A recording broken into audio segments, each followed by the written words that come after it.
Assalamualaikum warahmatullahi wabarakatuh. Selamat berjumpa kembali bersama saya Samsul Umar, praktisi pertanian di channel Maraja Organik.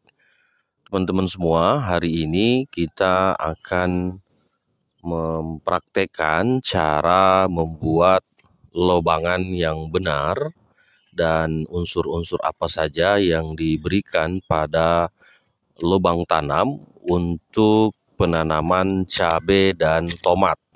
Nah, kalau biasanya request dari teman-teman minta langsung dipraktekkan. Cara yang benar itu seperti apa, jaraknya berapa, seperti itu. Nah, ini kita akan mempraktekkan. Bedengannya tidak terlalu tinggi karena tanahnya di sini cukup keras karena berada di areal perkotaan. Kita berada di Makassar, di areal perumahan mewah. Jadi kalau bisa dilihat rumah-rumah mewah di sini, ini harganya miliaran dan puluhan miliar. Tapi masih ada spasi-spasi tanah kosong yang bisa kita gunakan untuk menanam cabai dan tomat.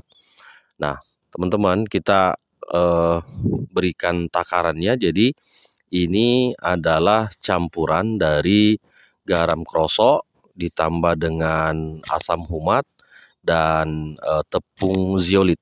Jadi ini kita berikan per lubang.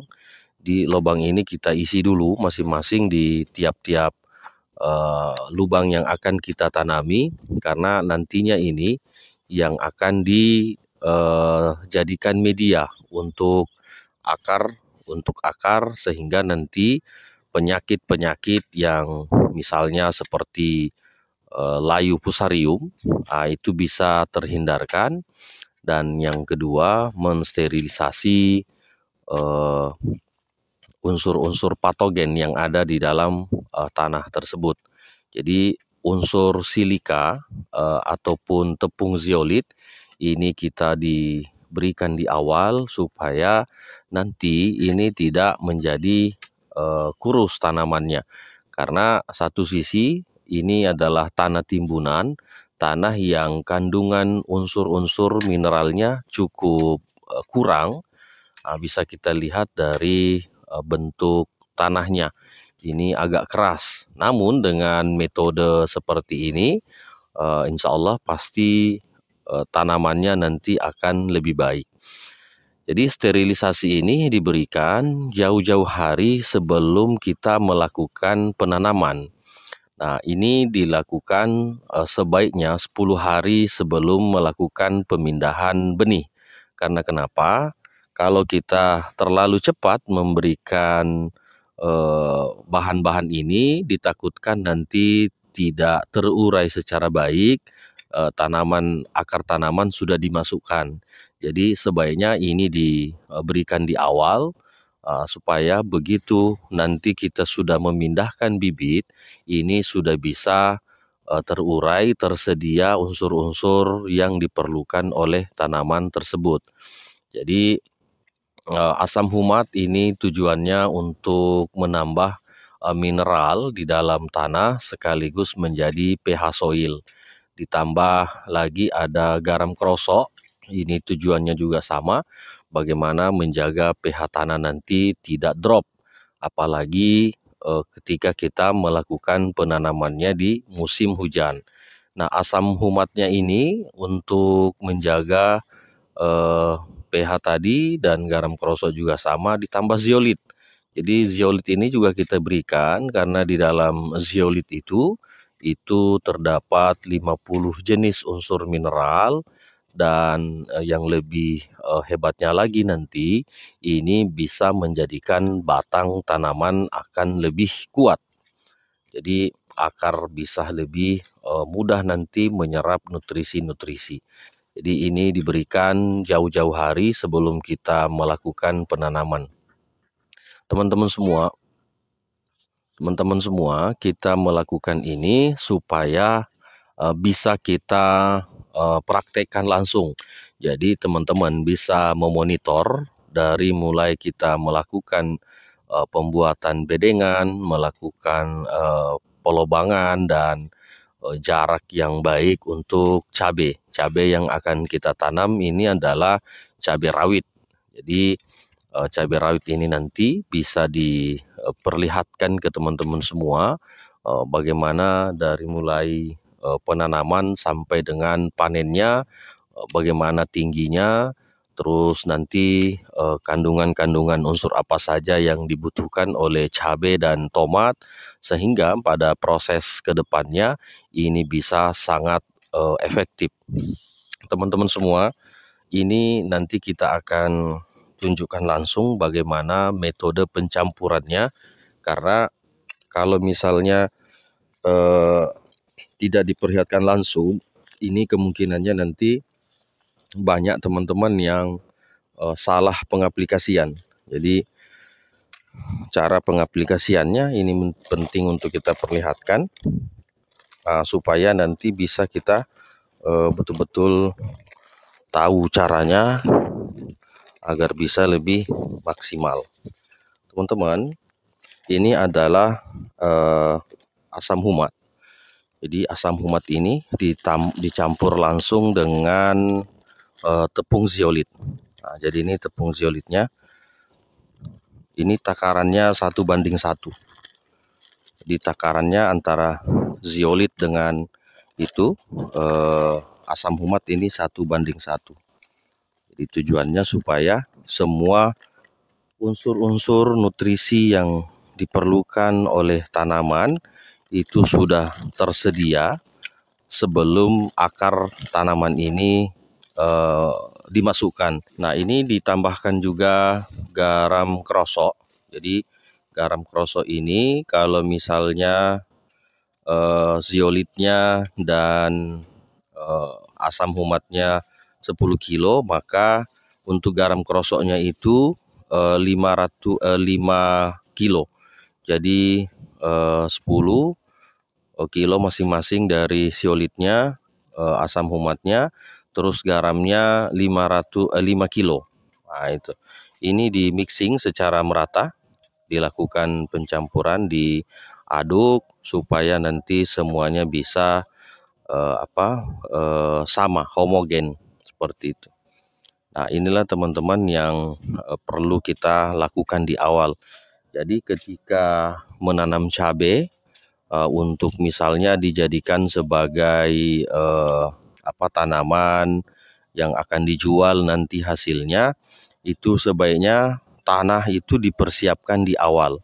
Jadi jangan nanti setelah tanamannya tumbuh baru kita memberikan pupuk yang bermacam-macam.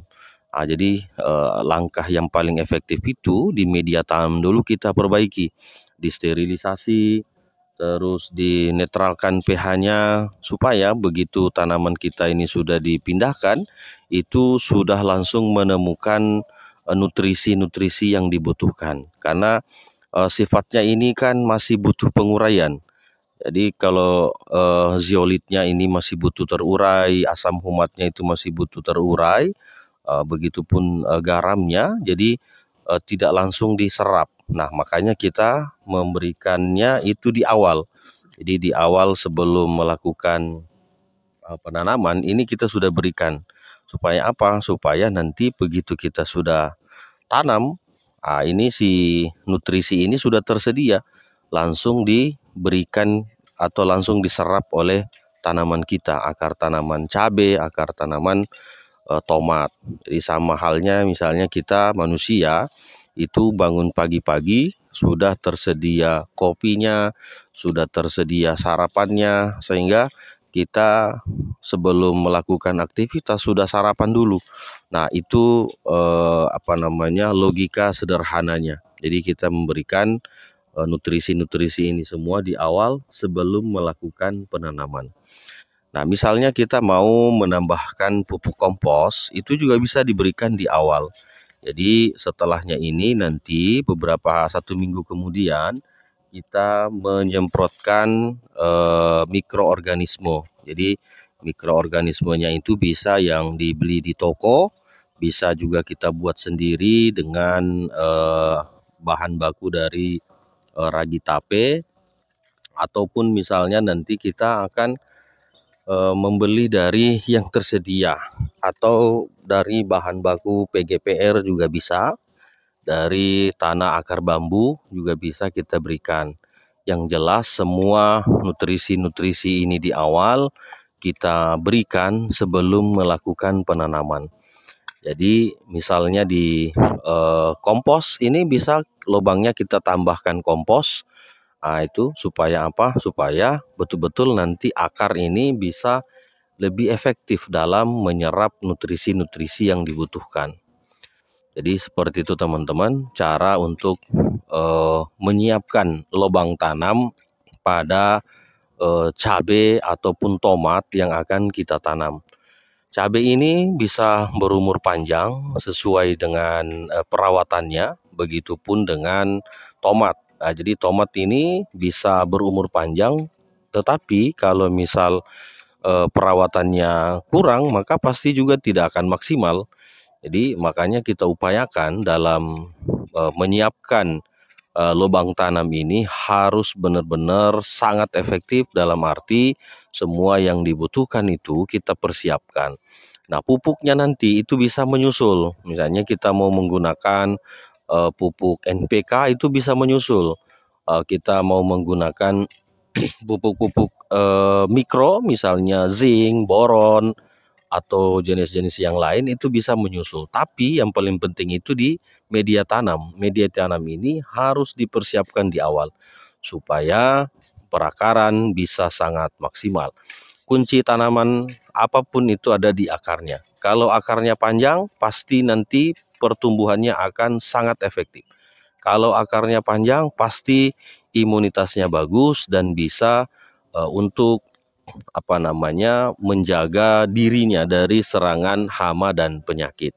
Karena seyogianya tanaman itu punya imunitas sendiri untuk menahan serangan hama dan penyakit. Tapi itu bisa terjadi ketika semua unsur yang digunakan atau yang diperlukan itu tercukupi. Nah, inilah caranya kita mencukupi nutrisinya sebelum nanti tanaman ini dipindahkan. Saya kira begitu teman-teman ulasan kita hari ini, bagaimana metode ataupun cara yang benar untuk mempersiapkan lubang tanam pada saat kita sebelum melakukan penanaman cabai dan tomat, agar nanti hasilnya bisa sangat maksimal, agar nanti hasilnya bisa lebih baik daripada metode-metode sebelumnya yang kita gunakan. Kami garansi dengan adanya pemberian zeolit, pemberian garam, pemberian asam humat, ditambah dengan nanti mikroorganismenya, itu 1000% tidak akan terserang yang namanya layu fusarium, tidak akan terserang yang namanya keriting daun, apalagi penyakit-penyakit yang disebabkan oleh faktor-faktor cuaca. Saya kira begitu teman-teman. Terima kasih. Assalamualaikum warahmatullahi wabarakatuh.